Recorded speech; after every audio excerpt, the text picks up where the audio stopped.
Hey guys, so chapter 1020 of One Piece just came out, and well, if you're a Robin fan, you're gonna like this chapter, and I sure am.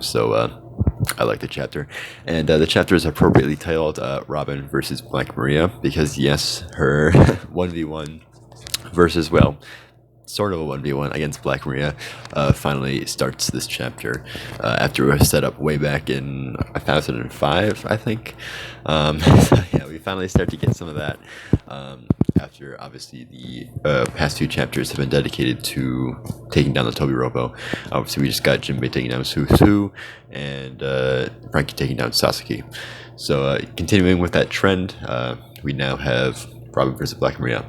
But there are also quite a few other interesting scenes. While the chapter is a majority of that fight, there are a few scenes that are actually pretty interesting. First of which, we start off the chapter right where we left off last chapter with revealing the name of Yamato's devil fruit that we got last chapter. It's called the Inu Inu no Mi Model Makami. Again, no idea about Japanese mythology or whatnot. So I really can't comment much on this. The only thing that's really cool about this is that now that Yamato is confirmed to have a dog devil fruit, a mythical dog devil fruit, it furthers the theory of the is it Momotaro legend. There's this old like Japanese myth, a popular Japanese myth about a guy named Momotaro, very similar to Momonosuke, who goes on an adventure to an island called Onigashima, where an Oni lives. We're currently fighting a war on Onigashima, where an Oni lives, and along the way he gathers a monkey, a dog, and a pheasant. And a lot of people have theorized that the monkey's Monkey D. Luffy, that Marco is the pheasant, Phoenix pheasant, pretty close. And now that we have Yamato confirmed to have a dog, mythical Zoan, that she's the dog, completing that little trifecta there. So yeah, possibly seeing a 3v1 Luffy, Yamato, and Marco against Kaido. I wouldn't complain about that. But yeah, that seems like it seems far too coincidental to not be the case. Oh, and also like Kibidongo is in. I forget how it fits in, but there's something about Kibidongo in the story, and obviously Tom is here too. But I think again, not well versed in Japanese myth. I only saw a bit of a couple rough summaries on Twitter and Reddit and stuff. So yeah, I kind of spitballing here. I could have gotten stuff wrong. But in any case, that is interesting. She uses what I assume is to be a like freeze breath sort of thing, because it's called Divine Glacial Fang. So like I'm assuming that's freeze breath.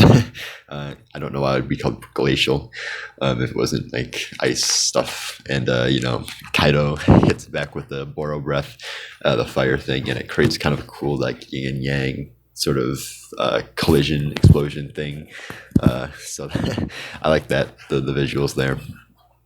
But getting away from that brief check in on the fight on the rooftop, or is it even on the rooftop? I forget. I think it is, because Yamato was on the roof and then Kaido flew up to get her. Something like that. I think so. I'm pretty sure it's on the roof. But yeah, now to the Robin and Black Maria stuff, and Brook too.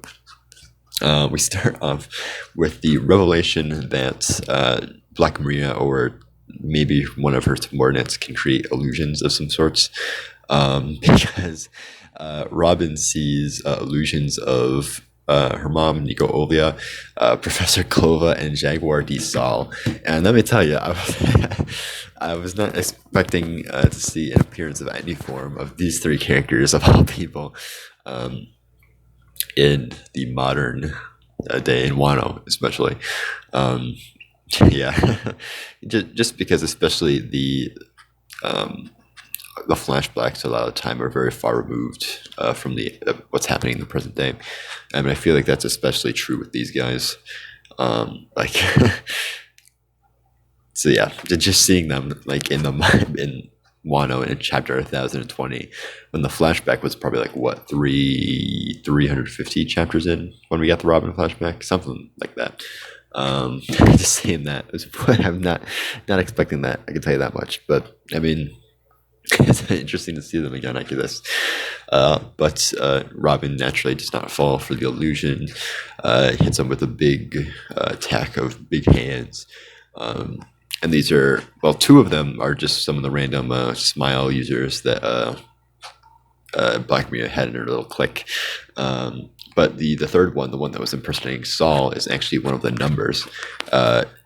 Kunyun, Kunya, something. That.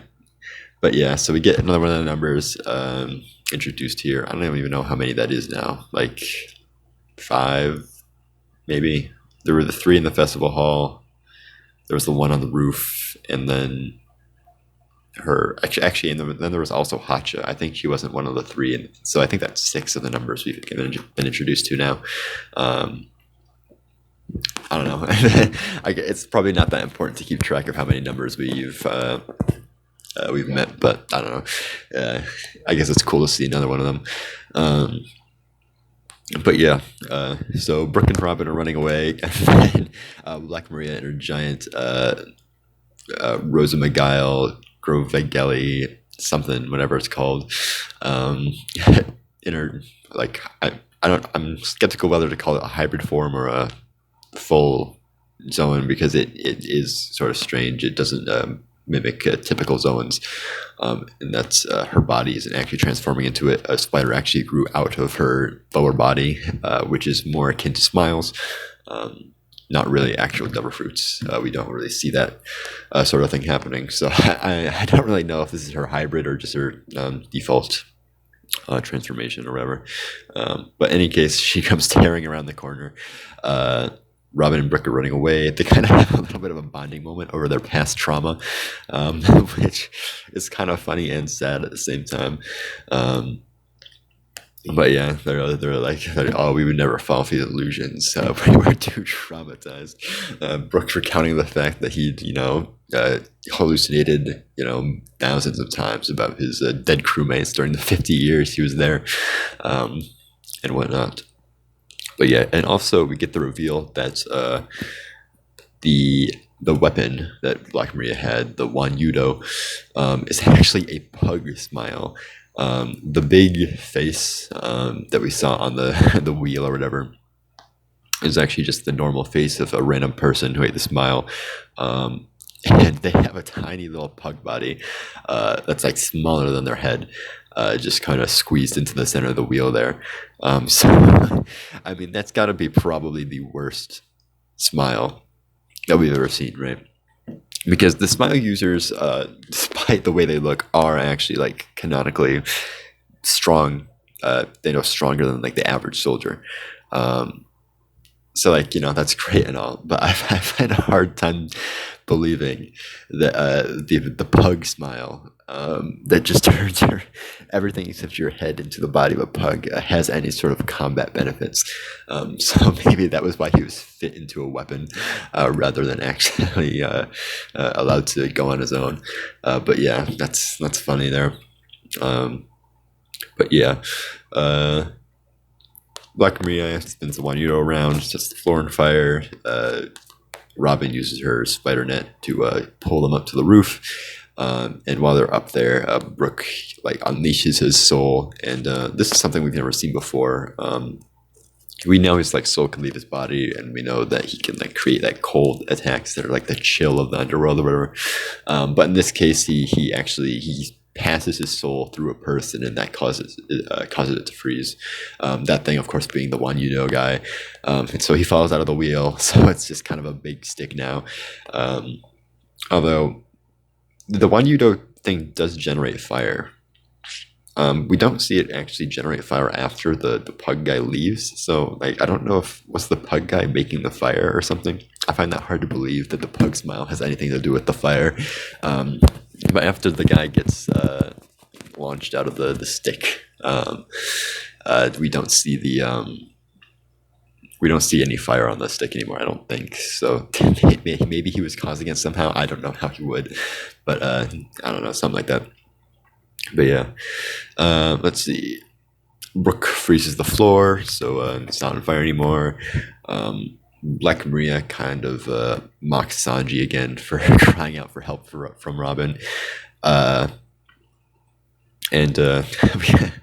Brooke actually, he goes away from the fight to deal with the numbers, the Nun Kyun or whatever her name was, and the other two people who are in hot pursuit, which is, I don't know. I don't know if we're going to get something for Brooke, because the way it looks now, it looks like especially since the name of the chapter was Robin versus Black Maria. I feel like it's setting up to actually just be a Black Maria and Robin 1v1 with Brooke maybe adding some support here and there. But I, as much as I would love a Robin fight, we haven't gotten a Robin fight since Skypiea, obviously, against Yama. As much as I love that idea, I am kind of sad that Brooke doesn't seem to be getting any action, just because I like Brooke a lot. But yeah, I guess Brooke in general is just more of an assist character than like a utility type character more than a attacking character. Just because, I mean, like, look at Whole Cake Island. Like, he didn't get a 1v1 versus Whole Cake Island, or in Whole Cake Island, but he was undisputably the MVP of that arc, given, his ability to counter Big Mom's homies, getting the poneglyph, etc., etc. But yeah, it is still kind of disappointing to see that maybe he won't get a fight. Initially, I thought he was going to fight against Hawkins, but Killer is now fighting Hawkins, so I guess that's probably not going to happen either. So I don't know. I'm interested to see if Brooke will actually get something. Depending on if page 1 is down for the count, I mean, Usopp wouldn't have actually gotten a 1v1 either, so I guess it's not necessary that Brooke would get one also. But I would sort of like that if he does get one, just because I don't really think Brooke has actually really even gotten a 1v1, other than that guy on Fishman Island, and he lost against Ryuma on Thriller Bark. Other than that, nothing rings a bell in terms of 1v1 for Brooke. So something for Brooke would be nice, but I mean, I think Robin was in more desperate need of something like this, especially after Brooke got such a nice showing in Whole Cake Island, and Robin comparatively hasn't done that much since the New World started. So much needed, and she busts out probably her coolest move. I was really hoping that something like this would happen, where she creates a giant copy of herself. Obviously, we know she can create giant limbs. We know she can create clones of herself since the time skip. Why not do both at the same time? And she does it at the end of the chapter. And that is, unfortunately, where the Robin and Black Maria section leaves off. Well, I guess it isn't unfortunate, because that means we're going to get more of it. More than just one chapter's worth of the fights, which, I mean, I can't complain about that. So, yep. But with that, we get to the final scene of the chapter, which is probably got one of the most interesting things to me. So I'll just touch on that first. Caribou is back. I literally, like a week ago, made a video about the raid failing, the potential of the raid failing, and the idea that Caribou is in Wano somewhere. We don't know where, but he does have the knowledge of an ancient weapon, that of course being Poseidon. But we have not seen him since Udon, and we know that the Big Mom and Kaido alliance is specifically looking for the ancient weapons. So having a person with the knowledge of the ancient weapons here, that could probably easily be bribed or broken by Kaido, is kind of an important thing to keep an eye out for. And many have speculated that maybe if like the raid fails, then the downtime between the rain failing and the next attempt or whatever, Kaido gets his hands on Caribou somehow. Whether Caribou willingly gives up that information for like status and power in the Beast Pirates crew, or maybe he's gets captured or something. I don't know. But I think we can definitely pencil in some sort of interaction between Caribou and Kaido happening regarding the location of Poseidon. That just seems like the most likely event to me. Since Caribou is here for a purpose, and is one of the most knowledgeable characters at this moment. And as far as ancient weapons go, that is. But yeah, I think that's definitely probably one of the most interesting things to come out of this chapter. Just going into the future, but other than that, this scene also includes Momonosuke and Luffy meeting back up. Obviously, Momonosuke and Shinobu, after Shinobu used the mature fruit on like the cliffside and dropped it away so they could float down on her kite or whatever. And Luffy fell off, got rescued by the Polar Tang, and has been fed a lot of meat in the time since we last saw him. Although it's not enough, of course, because he's been hit in the head by Kaido, and so I'm sure he's got quite the appetite. But yeah, so the plan now is that Momonosuke will fly Luffy back up using his dragon power thing. Obviously, we know he can fly. We saw that back in Punk Hazard when he escaped from like the ventilation shaft or whatever it was with Luffy. So Luffy's like, oh, I gotta activate that ability again and get me back up there. So I guess that's how Luffy's getting back in the fray, which I think was pretty heavily speculated on, especially after Momonosuke fell alongside Luffy. So yeah, I'm excited to see that, especially since Momonosuke has been getting more and more of an active role in Wano and sort of coming into his own, I guess. So I mean, it's good for the character. I really like how Momonosuke has been treated ever since the raid has started. With the crucifixion scene. Also, like his self-awareness that he's not as great as all these the scabbards keep telling him, the great Momonosuke, and pampering him, and he's like, oh no, I'm not that great, I'm really nothing, and sort of trying to carve his own path, I guess. And now he's kind of having to deal with that fear of heights that he developed back when Kaido dangled him over the cliff there. So yeah, a lot of development happening for Momonosuke, so I'm excited to see what else happens to that character. And looks like Luffy's going to be back in the fight very soon, possibly. And also Zoro, we saw last chapter, or maybe it was two. So at some point we saw him getting administered the Minx regeneration drug thing. So he's going to be getting back in the fight. Luffy's going to get back in the fight, so I think this is a very real possibility that Zoro takes King off of Marco's hands, and then Marco and Luffy go back up to the roof, or back in Luffy's case. In Marco's case, it'd be his first time being up there. They get to the roof, and we fulfill the Momotaro dog, wolf, monkey, and pheasant against the Oni type deal. So yeah, I kind of hope that's what happens, just because it seems too perfect. But then again, I also question when the Nine Shadows comes in, because I guess, eventually, either way, I would like it to come back down to a 1v1 Luffy versus Kaido.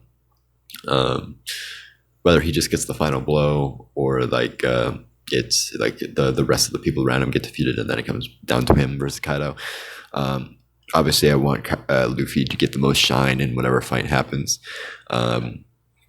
But I don't know if this Momotaro thing is very possible. Also, the Nine Shadows that have got to defeat Kaido at some point. It's possible that people are looking way too much into the Nine Shadows thing, and it is just referring to the Scabbards, and they already got their time to shine against Kaido, and that's all we can expect from the prophecy. But most people still hang on to the idea that at some point we're going to get 9 people versus Kaido, and that's going to be the moment that actually takes him down. And obviously, hopefully, Luffy gets the final blow, the most shine, whatever. But yeah, very good chapter. very big fan of the display that Robin got in particular.